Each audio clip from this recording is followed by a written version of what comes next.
Nagbabalik na naman ang inyong tagapaglingkod ng mga balita at pawang katotohanan lamang. Naging mainit nga no sabihin sa mundo ng social media.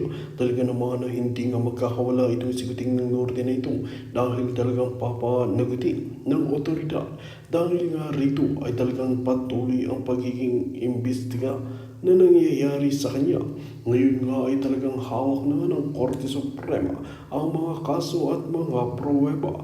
Ngayon nga ay mas lalong nangangalapkap ang mga banatang ito dahil ngayon nga ay talagang pati si Marcoleta ay talagang idinamay ni Kuting ng Norte at handa niya itong ipatiko dahil ito ay sagabal sa kanyang masamang plano sa bansang Pilipinas. Ayon naman kay Marcoleta ay hindi nga siya papayag at hindi siya natatakot sa banta ni Kuting ng Norte, kaya naman mas lalong maraming netizen ang tila naantig sa kanyang binanggit na salaysay at patuloy pa rin ang pakikipagbaka. Well mga kaibigan, para nga sa karagdagang impormasyon, panoorin nga natin ang buong video.